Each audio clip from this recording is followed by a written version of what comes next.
저는 오늘 여러분과 예수님에 대해서 짧은 시간 이야기를 나누려고 합니다.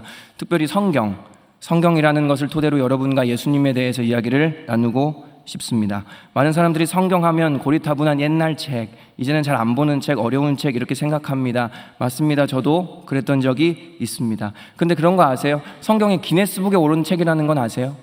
성경이 전 세계에서 역사상 가장 많은 사람들이 인쇄했고 판매한 책이라는 건 아십니까? 압도적 1위입니다.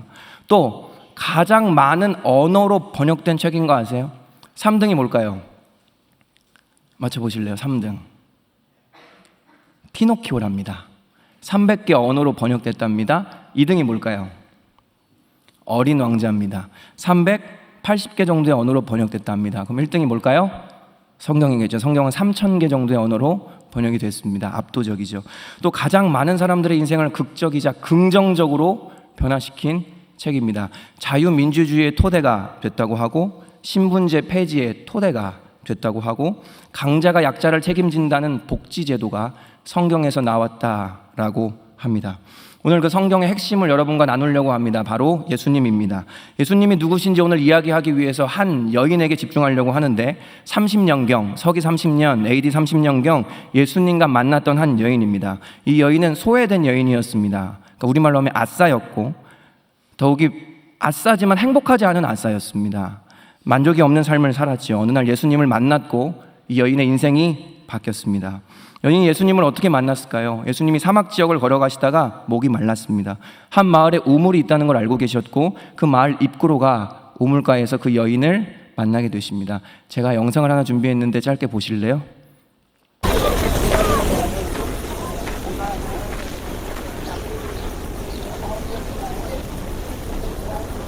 잘린다. 이게 제가 AI로 만든 영상이에요.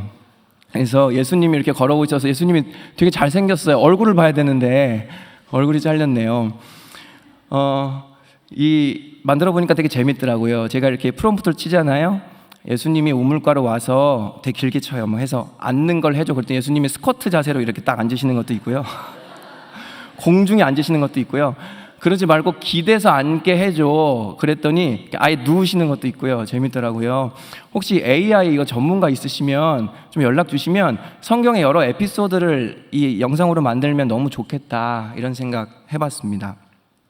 이 짧게 본 영상처럼 예수님이 이 사막에 있는 마을로 들어와 우물 어귀에 앉으셨습니다. 그때 마침 한 여인이 다가옵니다. 오늘 읽었던 성경 요한복음 4장 7절에 이렇게 나와 있습니다. 사마리아 여자 한 사람이 물을 기르러 왔음에 예수께서 물을 좀 달라 하셨다.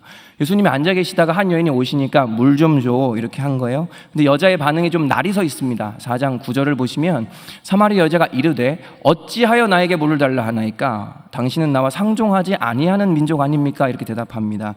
여자의 반응이 날이 서 있음을 알 수 있어요. 근데 당연한 거죠.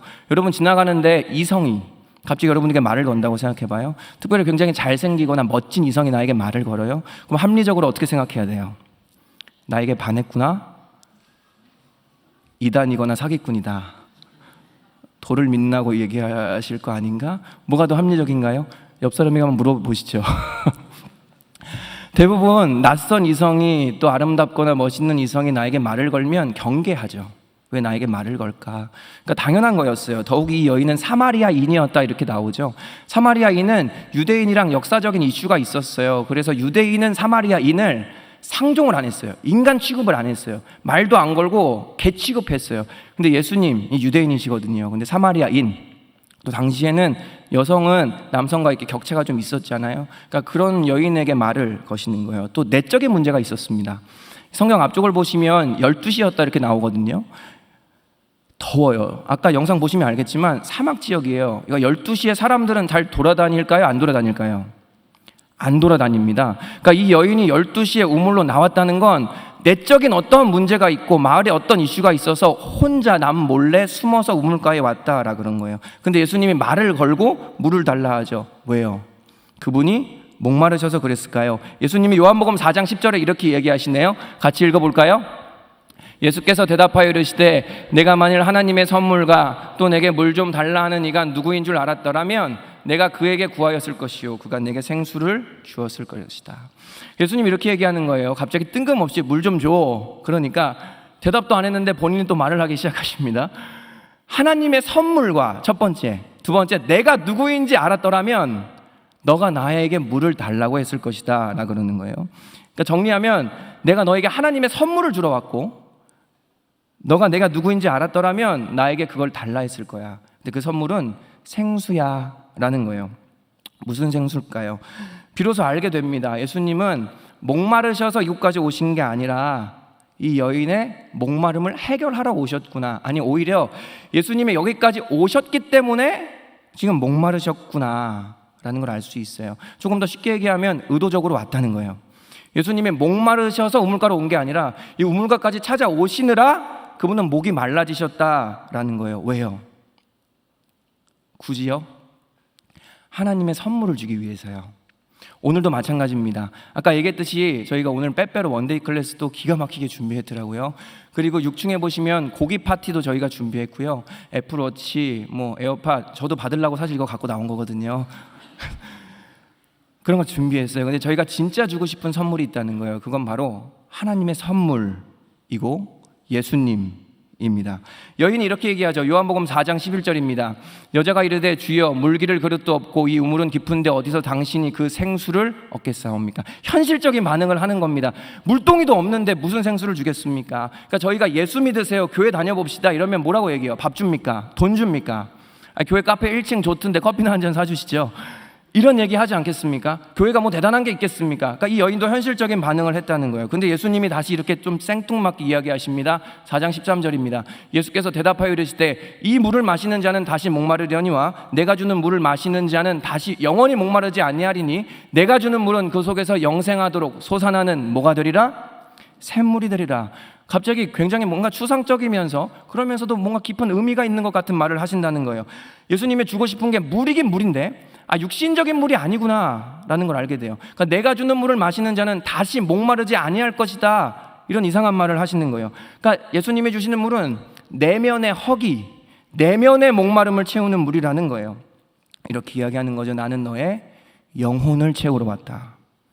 내가 채우면 다시는 안 채워도 괜찮다라는 거예요. 여러분 살면서 내면에 솟아나는 그 활력, 에너지를 느껴보신 적이 언제예요? 진짜 힘이 솟는다. 진짜 내면이 벅차다. 가득 차 있다. 이런 걸 느껴보신 적 있으세요? 요새 청년들은 좀 드문 것 같아요. 제가 좋아하는 책의 작가였는데 최근에 하늘나라로 가셔서 좀 마음을 아프게 했던 작가가 있어요. 그 작가는 죽고 싶지만 떡볶이는 먹고 싶어 라는 책을 쓰셨던 작가인데요. 이게 전 20대 많은 청년들의 마음을 대변한다고 생각해요. 왠지 모를 피로감, 자기 연민, 우울감이 우리의 마음을 사로잡고 있어요. 그러니까 소확행이라는 단어가 유행했잖아요. 큰 행복은 많지 않으니까 그냥 소소하고 확실한 행복이라도 우리가 한번 누려서 우리의 삶을 행복하게 해보자 라는 거죠. 근데 여인은 이렇게 반응을 합니다. 이렇게 예수님의 이 생뚱맞는 말에 주소서. 그럼 우리 정말 있다면 나에게 주소서. 왜냐하면 이 여인이요 목말랐거든요. 이 여인은 자신이 목마르다는 것을 알고 있었어요. 근데 예수님의 다음 말은요 좀 더 뜬금없어요. 같이 읽겠습니다. 여자가 이르시되 가서 내 남편을 불러오라. 이 여자가 예수님에게 뭐 달라 그랬어요? 물 달라 그랬는데 갑자기 뭐라 그래요? 남편을 불러오라 그러죠. 근데 사실 이거는 뜬금없는 게 아니라 잔인한 말이었어요, 이 여자한테. 왜냐하면 이 여인의 목마름의 근원은 남편이었어요. 남편이라는 존재 때문에, 남자라는 존재 때문에 삶의 만족이 없었고 그 이유가 예수님이 얘기하신 그 남편에 있었거든요. 그래서 여인이 이렇게 얘기해요. 4장 17절입니다. 여자가 대답하여 이르되 나는 남편이 없나이다. 그랬더니 예수님이 또 이렇게 대답하시네요. 예수께서 이르시되 네가 남편이 없다 하는 말이 옳도다. 너에게 남편 5이 있었고 지금 있는 자도 내 남편이 아니니 네 말이 참되도다. 그러니까 지금 사는 남자 몇 번째라는 거예요? 그렇죠? 숫자 세면 되죠? 5이 있었고 지금 몇 번째? 우와. 제가 한 번 결혼했거든요. 여기까지만 하겠습니다. 행복합니다. 5번 결혼했답니다. 예수님이 하시고 싶은 건 뭐예요? 여자가 외면하고 있던 문제를 보게 하시는 거예요. 여자는요, 자신의 삶에 문제가 있음을 알았어요. 그런데 직면할 수가 없었어요. 왜요? 용기가 없었거든요. 해결할 자신이 없었어요. 그냥 이렇게 살아야 되는가 보다라 그랬어요. 근데 예수님이 이 여인의 문제를 직면하게끔 남편을 데리고 와라 라고 얘기하는 거예요. 우리 예수님은 이런 분이에요. 저도 오늘 여러분께 이런 얘기를 하고 싶은 거예요. 우리가 직면해야 되는 질문들이 있어요. 살다 보면 반드시 짚고 넘어가야 되는 질문들이 있어요. 근데 그 질문에 꽂히면 도저히 살아갈 힘이 안 나는 질문들이 있어요. 평안이 사라지는 질문들이 있어요. 그게 뭐냐면 왜 사는가? 정말 삶에 나는 만족이 있는가? 행복은 무엇인가? 이렇게 열심히 살아서 무엇을 얻고자 하는가? 돈인가? 명예인가? 전 인류의 행복인가? 그걸 얻으면 그 다음은 무엇인가? 죽으면 끝이 정말 나는가? 이런 질문들이죠.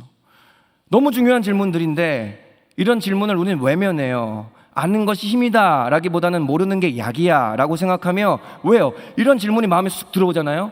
살아갈 수가 없어요. 내가 왜 살지? 이런 생각을 하면 오늘을 열심히 살아갈 수가 없단 말이에요. 당장 내 앞에 쏟아지는 일들을 하려면 일단 외면하고 살아야 되는 거죠. 지식을 추구하는 사람들이 있는 것 같아요. 대표적으로 철학자들이죠. 근데 이 사람들의 끝도 허망했어요. 피타고라스 아시죠? 피타고라스가요, 콩밭 건너는 것을 거부하다가 군중에게 살해당한다는 것 아세요? 아리스토텔레스는 아시나요? 독약을 마시고 자살합니다. 데카르트요, 너무 이른 아침에 수업을 하다가 폐렴을 걸려 그냥 급사하고 말고요.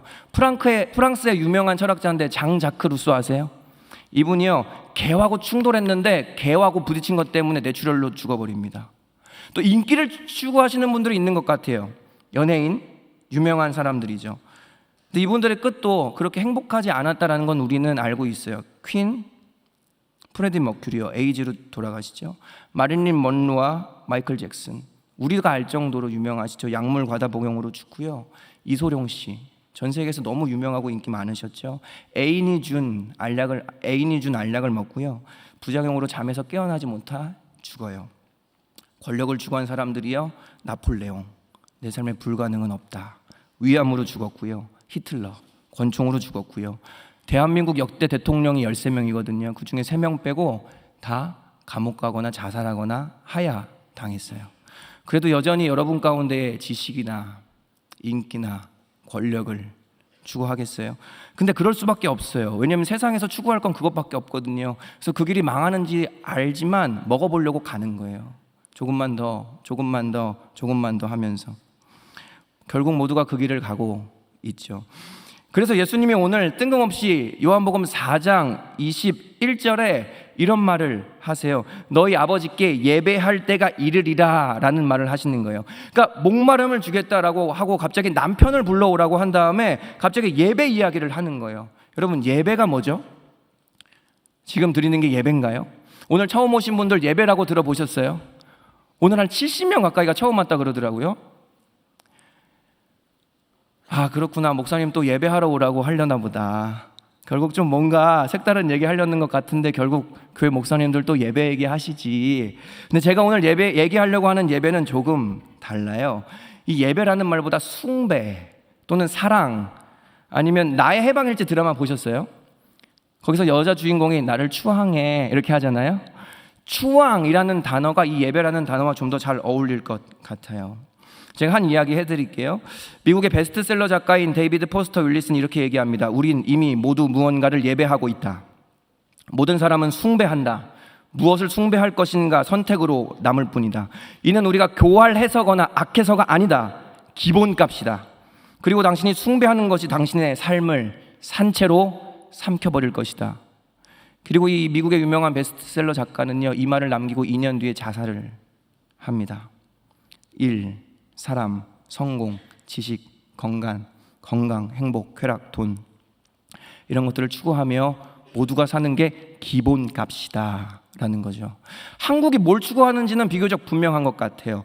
퓨 리서치라는 기관에서 17개 국가를 조사했대요. 근데 14개 국가가 행복을 하려면 뭐가 있어야 됩니까? 뭐가 나왔게요? 1등이 가족.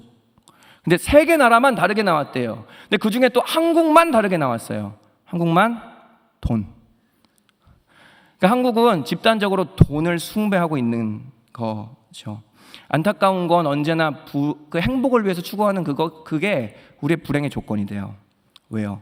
돈 있으면 행복하겠다. 그럼 돈 없으면 불행하다는 거거든요. 내가 아름다워지면 행복하겠다. 근데 내가 아름답지 않으면 불행하다는 거거든요. 내가 좋은 학벌이 있으면 행복하겠다. 근데 그 학벌이 없으면 행복하다는 거거든요. 그리고 아세요? 얼마나 좋은 걸 갖고 있는지 간에 그거보다 더 좋은 사람이 반드시 나타납니다. 그런데 이건 여러분이 악해서가 아니라 이게 인간의 기본값이랍니다. 모든 인간이 이렇게 산다네요. 왜요? 이러한 것들은 증상이거든요. 한 번만 따라해 볼까요? 증상이다. 감사해요. 증상이라는 거예요. 나무로 따지면 뿌리가 아니라 열매라는 겁니다. 뿌리가 있다는 거예요. 바로 우리가 하나님을 떠난 것입니다. 그리고 하나님이 있어야 될 자리에 하나님 말고 다른 무언가를 위치해 둔 것이죠. 이걸 성경은 죄라고 하는 거예요. 죄. 여러분 담배 피고 술 마시고 더러운 짓 하고 음란한 짓 하고 그런 율법적인 얘기가 죄의 근원이 아니라 하나님을 떠나고 그 하나님이 있어야 될 자리에 다른 것을 놓고 그걸 숭배하며 추앙하며 사랑하며 살아가는 것이, 오늘 처음 오신 분들 많은데 내가 너무 화를 내네요. 그게 죄다 라는 겁니다. 그래서 예수님이 예배 이야기를 하시는 거예요. 하나님을 예배하지 않으면 다른 걸 예배하게 될 거야. 하나님을 사랑하지 않으면 반드시 다른 걸 사랑하게 될 거야. 하나님을 숭배하지 않으면 반드시 다른 걸 숭배하게 될 거야. 하나님을 추앙하지 않으면 반드시 다른 걸 추앙하게 될 거야. 하나님이 필요 없다는 독립선언을 하면 반드시 무언가가 당신의 하나님의 자리를 꿰차고 들어갈 거야. 그리고 그게 당신의 모든 것 결국 삼켜버릴 거야. 이게 성경에서 말하는 죄와 죄의 결과입니다. 그래서 에베소서 4장 18절, 이게 성경에 있는 내용이거든요. 같이 읽어볼까요? 그들의 총명이 어두워지고 그들 가운데 있는 무지함과 그들의 마음이 굳어짐으로 말미암아 하나님의 생명에서 떠났다. 우리의 기본값이 너무 어둡고 무지해서 하나님의 생명에서 떠났다네요. 그럼 어떻게 해야 될까요? 이 여인을 보면 되겠죠. 왜 이 여인의 인생은 바뀌었거든요. 이 여인은요 이렇게 얘기하죠. 나는 남편이 없습니다. 뭐 하는 거예요? 인정하는 거예요. 내 내면의 목소리에 인정하는 거예요. 모든 변화는 내 안의 문제를 인정하는 것부터 시작하죠. 남편이 없나이다 라는 고백은 예수님 맞습니다.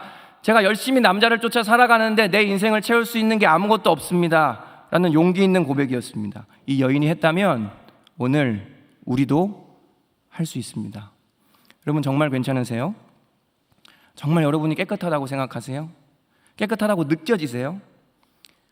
사람들이 정말 여러분들을 사랑한다고 생각하세요? 진심으로요? 여러분들의 내면의 모든 생각과 동기를 알아도요? 아니면 이 세상을 한번 보실래요? 정말 이 세상이 지금 괜찮아요? 지금 네이버 뉴스만 한번 켜보면 세상이 얼마나 괜찮지 않은지 알 수 있지 않아요? 더욱이 예수님은 모든 걸 알고 계시잖아요. 예수님은 이 여인이 나 남편이 없습니다 라고 고백하니까 이렇게 얘기하거든요. 그 말이 옳다, 안다. 네가 남편 5이 있었는데 지금 6째도 너에게 만족을 주지 못한다. 내가 알고 있었다. 이 모든 걸 아시는 예수님께 감출 건 없습니다. 그리고 예수님이 이렇게 말씀하시는 거죠. 4장 26절입니다. 예수께서 이르시되 내게 말하는 내가 그라 하시니라. 왜냐하면 이 여인이요 이렇게 얘기해요. 예수님 좋아요. 제가 죄인인 것 같아요. 언젠간 제가 예배해야 되겠죠. 그리고 저에게 그런 목마름을 해결할 구원자라는 분이 언젠간 오실 수 있겠죠. 그러니까 이 여인은 인정은 했는데 자신 앞에서 얘기하는 분이 예수님이 누구신지는 몰랐어요. 그러니까 우리도 그럴 수가 있다는 거예요. 그렇지, 내 안에 목마르다, 공허하다, 허기지다 인정은 할 수 있는데 이 여인처럼 예수님이 구원자구나, 예수님이 내 인생의 주인이 되어야 되는구나, 내 인생의 방향을 돌이켜서 예수님을 내 인생의 주인으로 모셔야 되는구나. 그 하나님이 있어야 할 자리에 있으셔야 되는구나. 내가 하나님을 사랑해야 된다구나. 이 해답을 모르고 세상에서 헤매는 사람들이 여전히 많다라는 거예요. 그래서 예수님이 얘기하는 거예요. 내가 구원자다. 아멘. 여자의 반응을 살펴볼까요? 4장 28절입니다. 여자가 물동이를 버려두고 동네로 들어가서 사람들에게 이르되 내가 행한 모든 일을 내게 말한 사람을 와서 보라, 이는 그리스도가 아니냐 하니. 여자는요, 예수님이 누구신지 알고 믿는 그 순간 자신의 목마름을 해결하기 위해 이고 지고 왔던 물동이를 던져버립니다. 이걸 구원이라고 하는 거예요. 이렇게 수없이 많은 청년들이 이 시간에 와서 예배드리는 이유가요, 아직 예수님을 안 믿으시는 분들이요, 이것 때문이에요. 우리도 이런 경험을 했단 말이에요. 2000년 전에 이 땅에 오셨던 목수의 아들인 얼굴도 모르는 그 예수가 우리의 주인이 되어주셨어요. 그 순간 우리의 모든 물동이를 던지고 기쁨이 샘솟음을 경험했어요. 자유를 경험했어요. 해가를 경험했어요. 신비해요. 바람이 불잖아요. 바람이 불면 느껴지는데 어디서 왔다 어디로 가는지 몰라요. 구원이라는 게 그래요.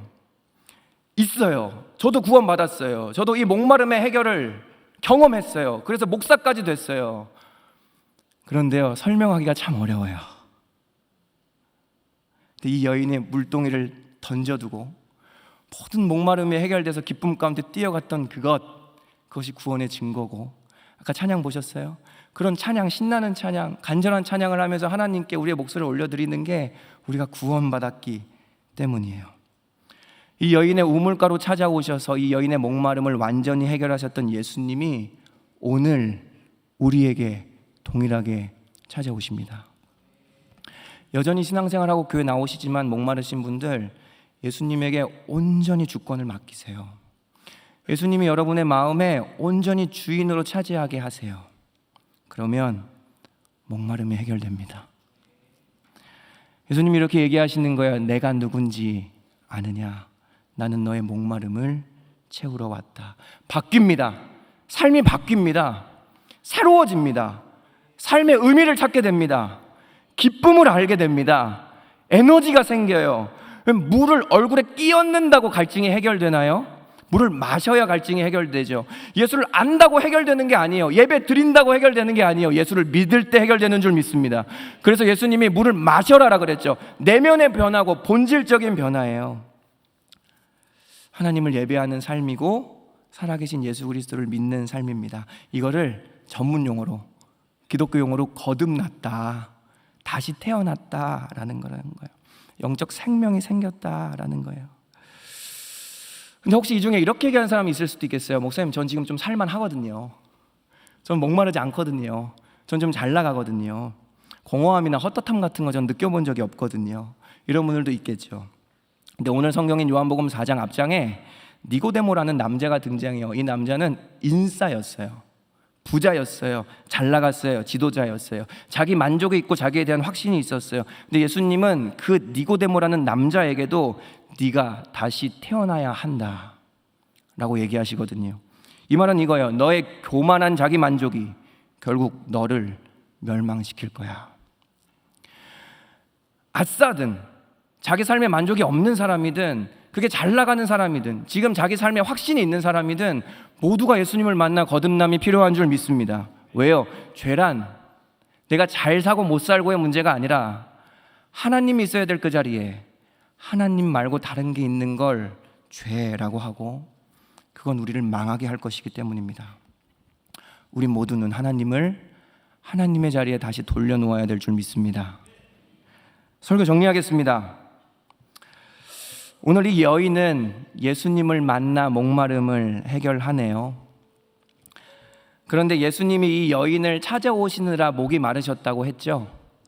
한 문장으로 정리하면 예수님의 목마름 때문에 이 여인의 목마름이 해결됐네요.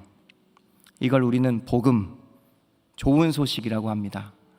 그분의 목마름 때문에 우리의 목마름이 해결되는 거죠. 그분의 진정한 목마름은 십자가와 고난이죠. 예수님은 십자가에서 죽으시기 직전에 이렇게 얘기하시거든요. 내가 목마르다. 신앙생활이란 착하게 살자, 남을 돕자, 담배 피고 술 마시지 말자, 혼전순결하자 이런 얘기를 하는 데가 아니고요. 물론 열매예요. 그렇게 살게 되겠죠. 그러나 신앙생활이란 이 예수님을 알아가는 거예요. 이 예수님을 만나는 거예요. 나의 목마름을 위해 대신 목말라지셨던 그 예수님, 그 예수님을 알아갈 때, 그 예수님을 진정으로 믿을 때 여러분들의 갈증이 해결될 줄 믿습니다. 이걸 구원이라고 합니다. 우리 함께 여기 오신 모든 분들이 이 축복을 누리시기를 진심으로 바랍니다. 아멘. 우리 함께 찬양하시며 기도하는 시간 갖겠습니다.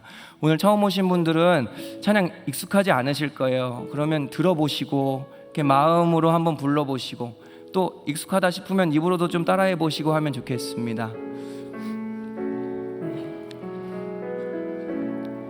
너 예수께 조용히 나가 내 모든 짐 내려놓고 주 십자가 사랑을 믿어 죄 사함을 너 받으라. 주 예수께 조용히 나가 내 마음을 쏟아놓으라. 늘 은밀히 보시는 주님 그 은혜를 베푸시리. 주 예수의 은혜를 입어 아멘. 그분의 은혜를 입으면 우리의 슬픔이 사라집니다. 내 슬픔이 없어지리. 내 이웃을 늘 사랑하여 너 받은 것 거저주라. 주 예수께 조용히 나가 내 마음을 쏟아놓으라. 늘 은밀히 보시는 주님 그 은혜를 베푸시리. 주 예수를 친구로 삼아 아멘. 늘 우리 옆에 모십시다. 아멘. 그럼 어떻게 되는지 아세요? 영원한 생명 생물이 우리에게 임합니다. 물에 내 마른 목 죽이어라. 주 예수께 조용히 나가 내 마음을 쏟아놓으라. 늘 은밀히 보시는 주님 그 은혜를 베푸시리. 너 주님과 사귀어 살면 아멘.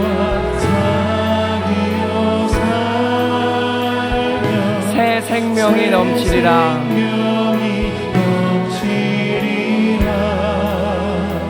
주 예수를 찾는 이 앞에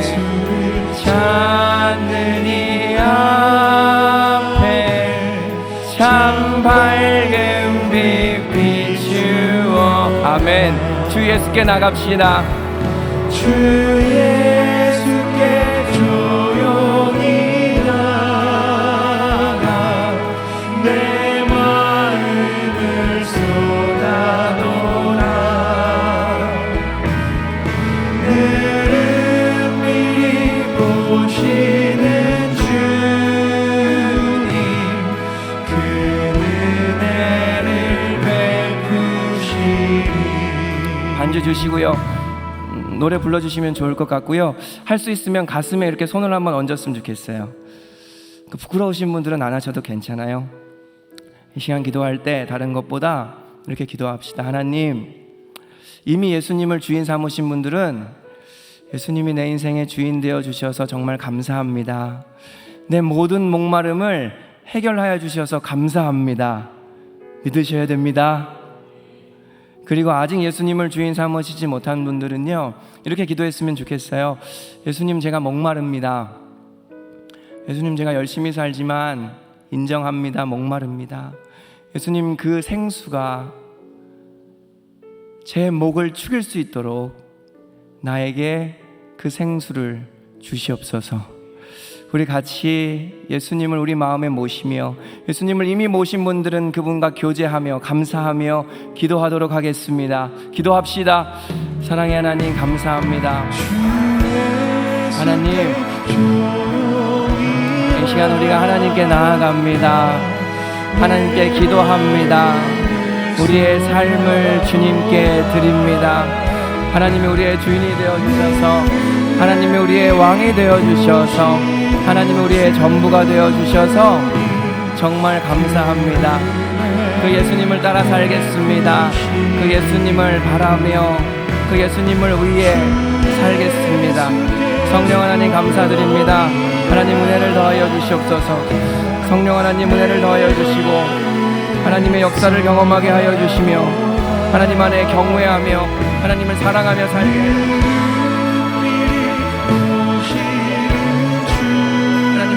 살 수 있도록, 그분을 바라며 살 수 있도록 성령님 우리에게 은혜와 능력과 지혜를 충만히 부어주시고 하나님께 나아가는 시간 되게 하여 주시옵소서. 예수님, 우리가 예수님께 나아갑니다. 내 목마름에 근원 되신 예수님, 우리의 모든 것에 만족되신 예수님, 영원히 샘솟는 생물의 근원 되신 예수님, 예수님께 나아갑니다. 아버지, 감사합니다. 아멘. 우리 마지막으로 한 번만 더 기도할까요?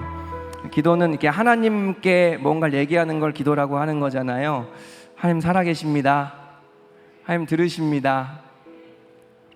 저도 그랬거든요. 저는 10대 때 공허함이 왔어요. 되게 어린 나이에. 왜 살까? 그게 10대 중반에 와서요, 점점 심해졌어요.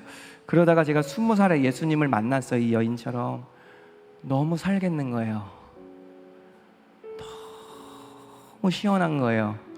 그러다가요, 목사까지 됐어요. 여러분, 혹시 이런 목마름 가운데 허덕이시는 분들이요, 제가 한 번 더 기회를 드릴게요. 이 여인은 이 기회를 붙잡잖아요. 예수님, 제가 남편이 없습니다. 마지막으로 기회 드릴게요. 붙잡으시죠. 특별한 거 필요 없어요.